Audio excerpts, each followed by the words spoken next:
If you have a Bible and you'll read along with us, we're going to take a reading from the book of 2 Samuel chapter 6. 2 Samuel chapter 6. And we're going to begin reading in the 12th verse and read down to the 23rd verse. Again, that's 2 Samuel chapter 6. We'll begin reading in verse 12 and read down to verse 23. Now,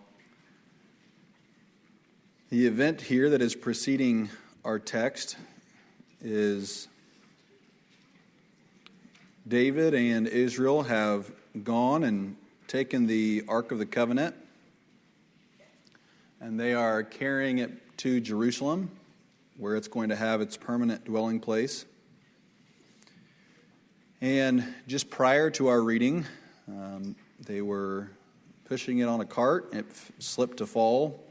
And Uzzah, you may remember this story, Uzzah reaches out to try to catch it, and he instantly dies. So David takes this ark and he puts it in someone's house because he can't discern whether this is from evil or from good. So he takes it for Obed-Edom is the man's name. Puts it in his house, and Obed-Edom prospers for 3 months. And so David takes that as a sign, and now it's time to carry the Ark of the Covenant into Israel and into Jerusalem, where it's going to make its permanent place.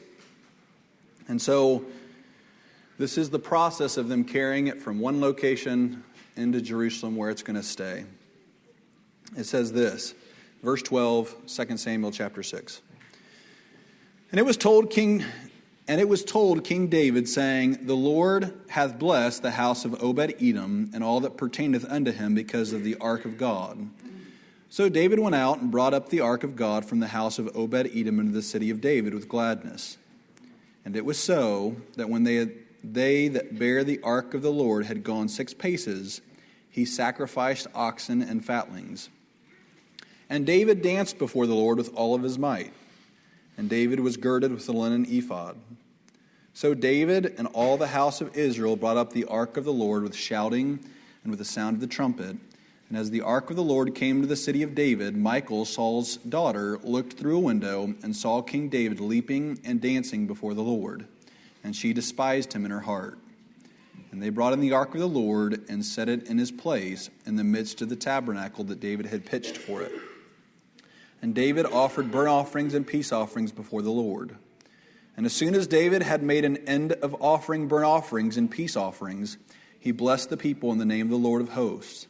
And he dealt among all the people, even among the whole multitude of Israel, as well to the women as men, to everyone a cake of bread, and a good piece of flesh, and a flagon of wine. So all the people departed every one to his house. Then David returned to bless his household.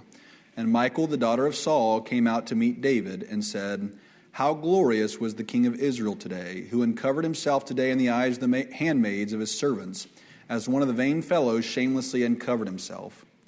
And David said unto Michal, It was before the Lord, which chose me before thy father, and before all his house, to appoint me ruler over the people of the Lord, over Israel. Therefore will I play before the Lord. And I will yet be more vile than this, and will be base in my own sight. And of the maidservants which thou hast spoken of them shall I be had in honor. Therefore Michal, the daughter of Saul, had no child unto the day of her death. That'll conclude our reading today. It's 2 Samuel chapter 6, verses 12 through 23. And please forgive any mistakes that I may have made in the reading today. The title of our message this morning, based on this scripture, is Restoring Heartfelt Worship. Restoring Heartfelt Worship. I suppose our aim is twofold this morning. If you attended Do Re Mi this week, I would ask that you especially listen today. Many of our kids are just getting back, and as is the case with some events like this, we kind of leave on a high. We're very lifted up and encouraged, and in that state, I obviously would like to cement some things that you learned and experienced there, and so if you attended that camp this week, I would like you to pay special attention. If you didn't, and you're old, I would like you also to listen, because they'll follow you. That's who they'll follow. And so I pray this morning that the Lord would speak today. The Ark of the Covenant is, I'm going to give just a brief detail before we get into this text this morning, but for anyone that might not know, the Ark of the Covenant is a symbol. God commissioned Moses to build this ark. Think of it like a box laid with gold, with many things surrounding it. I won't get to the descriptions of all of it. But it was a place that symbolized the location that God dwelt. It was a symbol that illustrated that God was with his people. And so often Moses would go into this tent and he would carry out certain duties in offering things to God. And everywhere they went, they carried this tent known as the tabernacle. And inside this tent was this thing called the Ark of the Covenant. They carried it around from place to place, and they crossed after Moses' death. They crossed the river Jordan, and Joshua took it with them into the promised land. When they became an established nation, it became a special symbol. And at one point, we read in the book of 1 Samuel, earlier in the book of 1 Samuel, that the Philistines came and they captured the Ark of the Covenant. And when news got back to the leaders of Israel, particularly the religious leaders of Israel, it had a drastic impact on them. Eli heard of what happened, and he literally, out of grief and being so stunned, fell off of his sitting place and broke his neck and died. It was a traumatic event. Another woman was caused to go into labor because of her grief. Because what made Israel special, they knew, was not their size, was not their military power. It was nothing but the fact that the true God of the universe was their God. And they had success over other nations, and they were uniquely blessed because God was with them. And now, God was revealing to himself through the removal of this symbol, through the removal of this object, that he was no longer dwelling with them in the same sense, abiding them with a special blessing as he had previously. Now, some few months later, I believe it was around 7 or 8 months later, after some notable things transpired, the ark comes back, and yet not in its same fashion. It's not back. And so for almost 20 years, during Saul, the first king of Israel's reign, the Ark of the Covenant is placed in a kind of an obscure location. Even so much that the people didn't exactly know where it was at. It was out in the woods and the land of Ephraim, and there were a few people responsible for it, but Israel was sort of preoccupied. And God's returning presence was not of preeminent concern to them until David. David becomes king, and as the scripture tells us, David has a heart that is after God. More than being seen as a powerful leader, more as Saul was preoccupied with being known as a great man. If you remember, one of the things that largely bothered Saul was that the people, as they would rejoice, would say that he had killed his thousands, but David killed the 10,000s. And that caused a lot of anger in the heart of Saul, and so much that he sought to kill David. Saul, whenever he felt it was his interest, didn't obey the Lord or the prophet of the Lord, but he went and he did things his way. And because of that, God removed the throne from his house. But here we read of this story where finally it is a suitable time, in David's estimation, to go and to get the Ark of the Covenant and to bring it back, notably in the center of the kingdom. If we go over to the 132nd Psalm, we'll read about David's heart and his sentiment before this event. He doesn't exactly know where it is. He's heard that it's out somewhere in the woods. He's wanting to go and get it, but it's just rumored to be out there. And he says, I'm not going to be comfortable in my house, living in Israel in this palace. I'm going to weep at night. I'm going to have sleepless nights. I am not going to be at rest until the Ark of the Covenant returns to the center of his people. And this is that event. So I want to build for you this morning this understanding that for many decades, worship and God's presence had not been amongst the people in the same personal way that God had intended and how it had been previously. And now David, moved by the Spirit of God, was going and taking the symbol and bringing it back, and now it was going to be the central focus of God's people.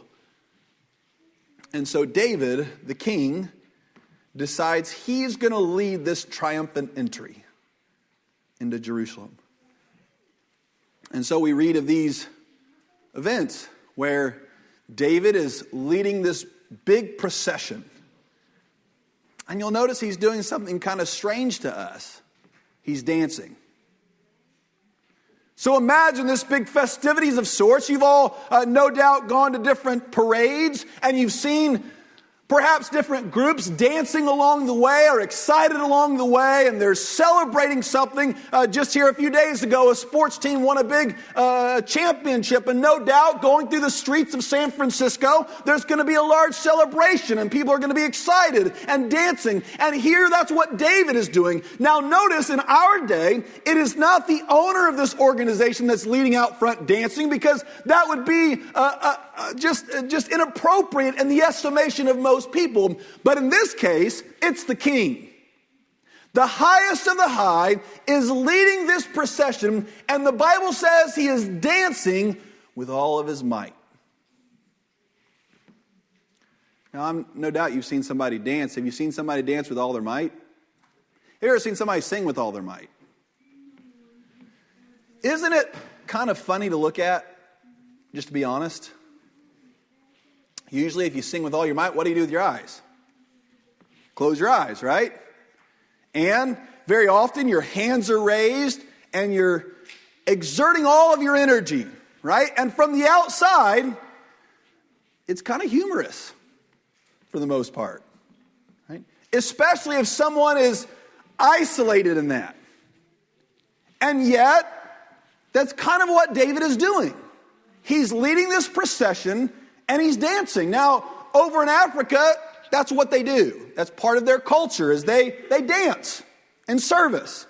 When they're singing these songs and singing these chants, they're dancing. Now, as they're doing this, behind him is the Ark of the Covenant. And it's being brought into the house of the Lord, or it's going to be brought into the center of Jerusalem where everything is taking place. It's the hearth, the central point of Israel. And as this festivity is taking place, Michal looks out of her window. Michal, a wife of David, looks out the window and sees David. Sees what he's doing. And here's what it said in verse 16. And she despised him in her heart. Eventually, he goes inside after continuing the celebration. And at night, as he's with his wife, she makes fun of him. She uses, one of the few times in scriptures that I can find, sarcasm. And says, how honorable was the king today in front of all of Israel. And then David responds to that, and we'll get to that here in a moment. I think this is a really important thing for us. I hope you'll hear me this morning. The description is kind of strange. But forget what it looks like from our vantage point for a moment. Like, forget about how funny it would be if people were dancing in here. Forget how funny it would look if somebody closing their eyes and singing with all of their might. Forget all that. And let's change vantage points. Let's move from our vantage point to God's vantage point for a moment.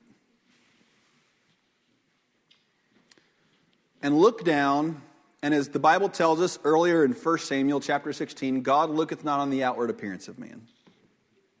So he's not concerned with the position of our bodies. He's not concerned with the accuracy of our tune and our melody, how good our harmony is. As someone is worshiping, the primary thing God's eyes are focused upon is your heart. Now we know he sees otherwise, but he disregards those things. Or in other words, it's as though he does not see your body. He can see your body, but his vision is so perfect that he has the ability to know something and not recognize it. If that makes sense. So he's zoomed in on your heart. And what he's looking for is a heart of worship. What does the word worship mean? Well, in the original, it means to literally bow down. So we would do this at something of greatness, something that deserves to be honored. And so, in one sense, it's that our heart is laying before someone in order to exalt that person, in order to demonstrate how exalted they ought to be. And so, young person, this week, as you went to Do Re Mi, no doubt you heard Brother Bobby over and over and over. The one that kind of led the group, he was really emphasizing the fact of who are we singing to? Who is the one that we are attempting to lift up? And so in our song, you'll notice how emphatic he was that people are attentive to what they're doing. Now, I would say in the house of God, remember, this is not a gathering of people meant to carry out a series of acts that over and over we do week to week. No, when God's church gathers together, particularly on a Sunday morning. Now, I might pause for a moment and say this. The purpose of God's church varies in different seasons. And we experience, and you have your whole life, different seasons where the church feels compelled to focus on different aspects of what God has called us to do. And there are seasons in which we feel the need to really focus on instruction. And no doubt if you come to our Wednesday night service, you'll know that most of our Wednesday night service is dedicated to the instruction of God's Word and learning how to interpret the world around us so that we can develop a biblical worldview and respond to the world around us. There are other times where our emphasis, as Paul told Timothy in 2 Timothy chapter 4, that we're to do the work of an evangelist. Or as Jesus said, as he was about to ascend up into heaven, that we should go therefore unto all nations and preach the gospel. There are times when we walk into the house of God. This year, I preached 9 funerals this year. And sometimes we come into the house of God because our brothers and sisters are discouraged in their mourning. And so we're coming into this house in order to encourage them. But let me ask you this question. What is our home base? Like, what is our default position? You leave your house every day and you all go all different places, but you always return back to your home. So what is the default position of the Lord's church when they're gathered together? I would contend this morning it's worship. It's worship. When we have no particular calling in a service, we're to worship. Now notice about worship, it is not horizontal, it's vertical. Right? There are people in this room, I don't have any doubt, they would admit themselves that you have lost your dignity in the house of the Lord, have you not? I have. I've lost my dignity in the house of the Lord from time to time. You've probably seen me, right? I've seen the snapshots and the pictures of what I'm doing up here whenever somebody freezes the frame, right? People send it to me and will say, "Ha, look at you," right? And it doesn't bother me at all. I'll lose my dignity. It's the only thing I lose my dignity doing that I know of, right? Worshiping the Lord. Because there is something about worship that is different than everything else. And it's who it involves. us and the Lord. See, what we're doing when we worship is our hearts are completely disregarding the surroundings. And we're attempting with everything that is in us to exalt the name of God and Christ as high as we can. And so this week we heard over and over at the Del Re Mi camp, you want to do it first well.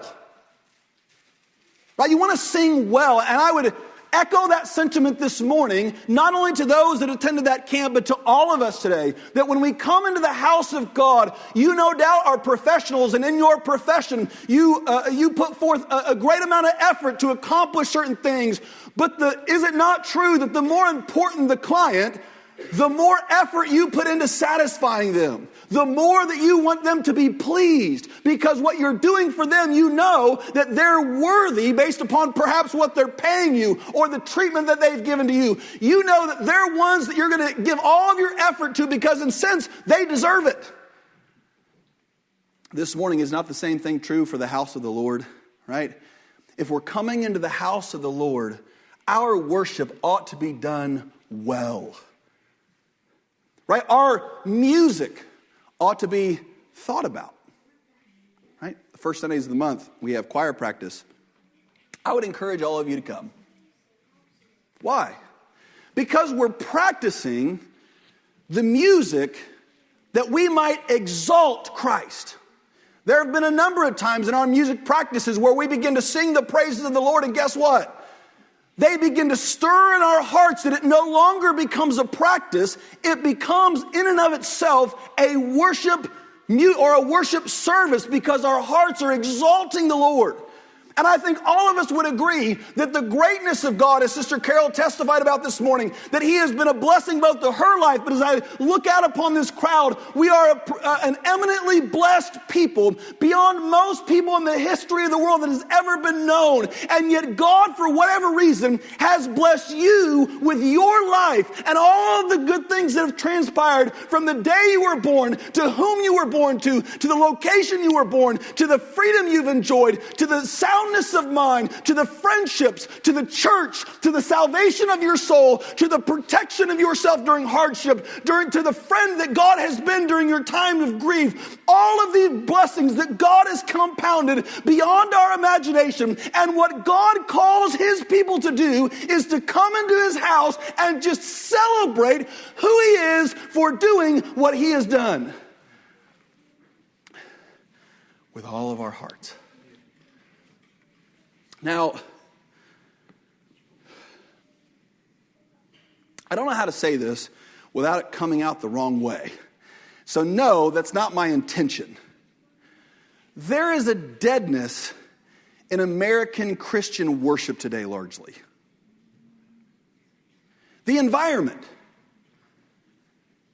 Now, I want to stress today, I know that we don't have to be like our African brothers and sisters, lively with tambourines and drums. I know we don't have to be that way to worship. But let me put it to you this way. Is the reason that we are not that way because we're afraid of what the people around us think? Have you ever been in a service before and you felt like clapping to the beat? I have. There was a song, and I was wanting to get my heart, my body in a place where I was just free. And I hesitate. Have you ever sung and the people around you aren't singing very loud and you want to project but you're hesitant to because the people around you are kind of mumbling and so you don't want to sing loud, but sometimes you get to songs like How Great Thou Art and your heart is full and you want to lose sight. Now, do you ever do that at home or in the car by yourself? I do.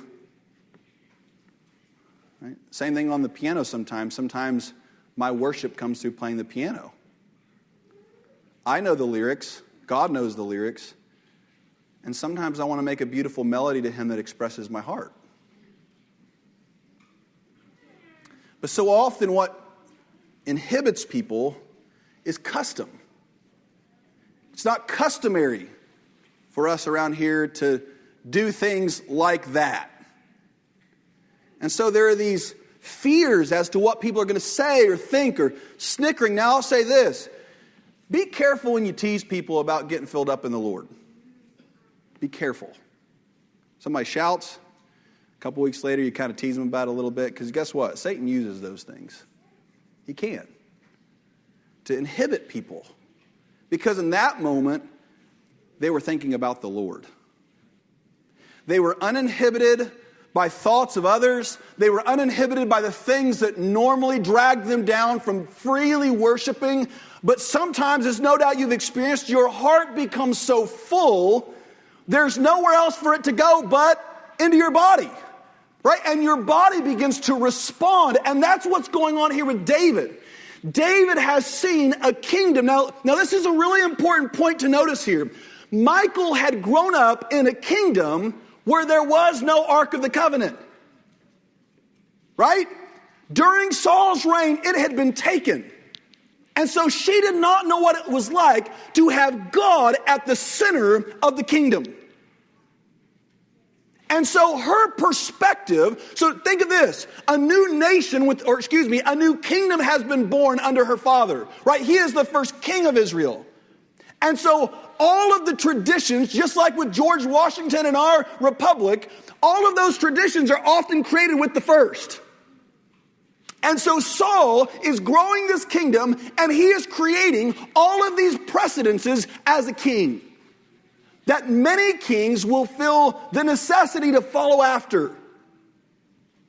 And so she has grown up, and her father, the king, is setting all of these precedences, and yet these precedences are void of the symbol of God's presence, the ark being the center. And so Saul does all of these things out of the will of God. But as the Bible tells us about him, I would assume, this is my assumption here, how do you know how to be like a king other than to look at other kings around you? I think that's what Saul did. And I think the spirit of some readings would suggest that. He's looking at the behavior of other kings, so that's the way he's acting.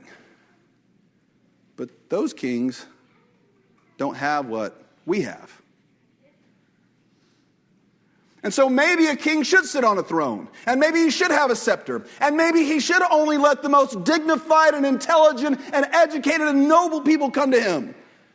If you're fashioning yourself after a worldly king. But David is not a king after the prestige of man, nor of the respect of man, nor of the desire to emulate those kingdoms around him. He is a man after God's own heart. Thus, a man after God's own heart is going to act differently than a man looking to satisfy the culture and customs around them. And so here, David recognizes for the first time in this kingdom, we're going to have a capital where God is at the center, and where his heart's desire was to build a beautiful temple for this king, or for God and for the ark. And so he begins to bring it in, and he is overwhelmed with the idea that God is going to be with his people, and he can't contain it, and it meets its way out. Have you ever wondered if maybe God's not with us because we wouldn't be that excited if he was? Right? Like, what if God sees in our hearts a genuine fear of what each other thinks, and that's what's inhibiting part of our worship? Young person today, I want to encourage you to do something. Break that trend. Break that trend. Because what David does here is so full of courage and wisdom. The first thing he does is he loses sight of the world and he just worships. However it comes out, it just comes out. Oh, and he's dancing and he's jumping and he's shouting is what the Bible says. But notice what happens also. The people of Israel begin to follow him. I love that, don't you? They begin to realize it's okay. It's okay to relax a little bit. It's okay not to be so concerned with the thoughts of people around you. It's okay to get caught up in worship. That's different than enthusiasm. There's a difference, right? Many organizations today, it's the hype.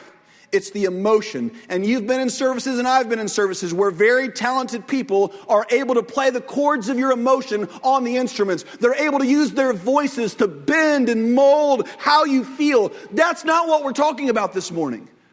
We're talking about people who are not concerned about the mode of expression, but are concerned about the heart that is laying before the Lord in a state of worship. Here, he's just letting it fly. And notice in the state of worship what he also does, he gets very generous. I find that very interesting. He says, you know what? I'm going to give as God has given to me. I find people who are really set on worship are generous people as well. Why? Because they're not thinking so much down here, they're thinking up there. And they're thinking, you know what? This is only going to be here for a little while. And God, by his own providence, has allowed me to accumulate all of this. And my heart is so full towards worshiping God and blessing him that I'm going to bless his people because of how much I love him. Then what happens? He gets done with the whole day. No doubt, a wonderful day. If you were to ask David, I believe one of the highlights of his whole kingship, he might have even picked this day right here. The day God's presence came among us. And yet, just as Satan works, at nighttime, he enters his chambers, the most intimate place that he has. And the devil is still lurking to try to cause him to prevent him from worshiping like that again. And it comes from his own wife. Now, what I marvel in David about, this is the second time I can think of where someone falsely accusing him or someone making fun of him does not deter him in the least. He is so confident that what he is doing is right, that even when somebody close to him begins to try and sabotage his spiritual life, it doesn't bother him a bit. You remember that day in 1 Samuel chapter 17? Now, again, this just shows the amazing, why God esteems David so highly. David is about to go fight Goliath the giant. That's enough of a battle in and of itself, right? If you're about to go do something big, there are times when if I'm going to go do something, my wife will bring something up and I'll just say, I can't talk about that right now. I'll talk about it later, but I can't get that in my mind. I got to focus on the task ahead, and then afterward, I can worry about all those things. Here David is about to take on a giant that for 40 days, all of the best army in Israel, or all the best soldiers in Israel, will not even think about going and fighting. And right at the last minute, as he is volunteering to go, his older brother, the one that was esteemed, the one that was thought of to have been the next king by even the prophet, one that held some prominence amongst the brothers and the family and the army, says to him, I know the pride and the naughtiness of thy heart that you've just come down to see the battle. He makes a false accusation as to the intent of David's heart. And David looks at him and he says, is there not a cause? Completely ignores what his brother says and is ready to go and serve God the way God has called him to.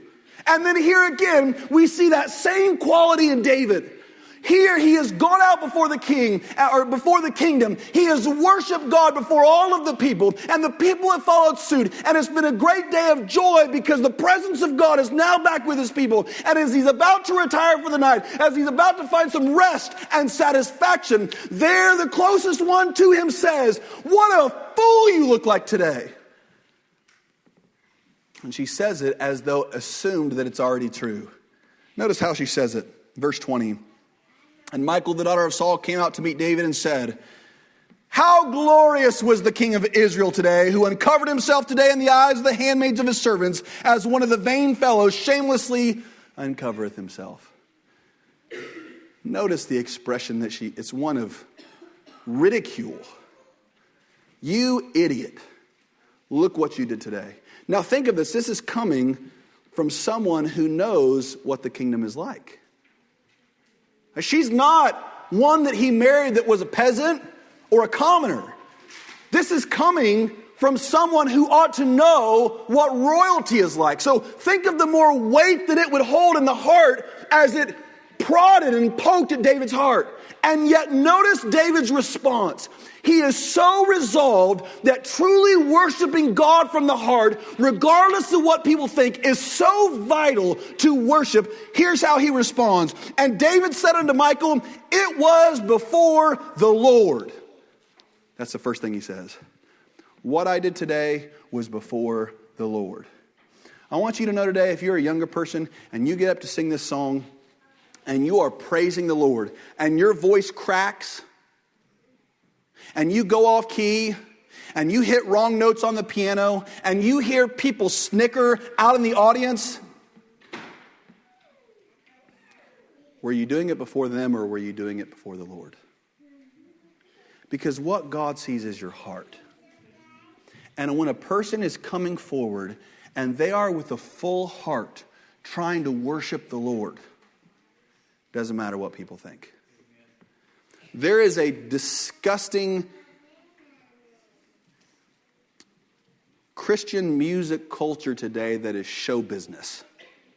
And it has no place in the house of the Lord. We don't need professional singing. We don't need people who know what lyrics to crescendo on and what lyrics to try to stir people's emotions with. We need people whose hearts and eyes are fixed on the Lord and that their songs are meant to worship Him. That can be found in the lyrics of what we're singing. It's really important that we know what we're singing. That our words are words of praise. What I have found, unfortunately, is sometimes the songs with good lyrics don't have very good melody. Sometimes, not always, but sometimes. And sometimes people shy away from those songs because they don't just get this rhythm with it. And I would say if that is the case, then that we're gravitating too much towards rhythm and sound than we are the words. You see, if a person is really concentrating, when you're singing in the house of the Lord, your mind ought to be going to not just it so familiarly, but what's coming next in the lyric. Like you're thinking, you're concentrating upon the truth. You're concentrating on, Lord, this is my heart. When I hear songs like Great is Thy Faithfulness, does that not impel you to sing it to the Lord? Because it's a narrative that a person is speaking to God. They're telling Him, they're marveling, they're celebrating His faithfulness to them. And how it is noticeable, not only in all that is around them, but on His provision of Jesus for our unworthy hearts and souls. And so a person is calling out to God in that. And they're saying, God, you are faithful. It's slow. It can be draggy at times, the melody, can't it? But the words, the richness of the words never change because the truth never changes. God is faithful. This morning, hear this. David, he does not blink an eye at her criticism. He says, oh well. And he actually takes it a step further. He says, you know what? If I look that way today, I'm going to even look worse tomorrow when I double down and keep doing it. Because I'm going to keep on worshiping the Lord. So here's what I would say to our young people today. You go to music camp for 2 weeks, and they teach you, sit on the front of your seat, sit up. Why? Because you can breathe and sing easier when you're sitting up. Right? Project. Follow the notes. Think about the music. Have your heart Godward. Start whenever it's time to start. Finish when it's time to finish. Why are you doing it? Because you're doing it as well as you can. Why? Because you want to offer that to the Lord. Right, one thing that I began to feel convicted about whenever I was in high school is that I would do things very excellently in school, but then when I came into the house of the Lord, it's like the environment didn't demand I do my best. So I wouldn't do my best. But if you're ever going to change the culture of the kingdom, like David does, you got to be willing to ignore the errors of the previous way of doing things. You got to be able to be ridiculed by the old king, by the old way of doing things. See, I think it's a wonderful thing. You know what I think some people are drawn to in churches that are not really churches? That's one part of service that they might get right sometimes. Sometimes. You ever stepped into a church that, again, I'm just being blunt this morning, is not a sound church, but they start the service, and the people are there and their eyes, at least, are God-focused. They're all singing. They're all standing. They're all eager to worship the Lord. And you notice in some of the songs I don't like, some songs I don't like here, right? It's anywhere you go, you're going to find that. But a lot of the songs, if you look at the lyrics and listen to the words of them, are exalting God. In a culture today that is all about me, it is vital that when we come into the house of God, it is not about us. A couple weeks ago, I made this request. I said, can we pivot the early part of our service from being all about the sickness and the death to being about praise and worship? And I doubled down on that message today in a different form of our service, and that is the singing, the expression of our hearts. Now, I think music is such a special creation of God, don't you? Isn't it just an amazing thing that God has given us? There is something, even if you're not a musically inclined person, you have to admit there is something something so expressive about music. Something so expressive about harmony. Something so expressive about how you can, whenever I play a song on the piano, one of the things I'm listening to when I'm playing are what the lyrics are saying. And here's the reason why, is because with the music, you can create the mood of what's being said with the sound. So if you want conflict, pressure, burden, you can create that dissonance in music that gives that expression. So imagine that God has given us something where we can collectively, both with words, offer expression to Him of thankfulness, but then also with the combination of sounds, express the thought, both, to Him as a form of thanks, as a form of worship. I think that's what God's called us to do. I think it's a wonderful thing when somebody who is not musically inclined sings because they want to worship. I do. I think it's a great thing. And I'll finally say this, and I'm done this morning. Our younger people need our encouragement, but they need our example. They need to see us worship. Wonderful thing we paid for them to go to Do Re Mi. Do it again in a heartbeat.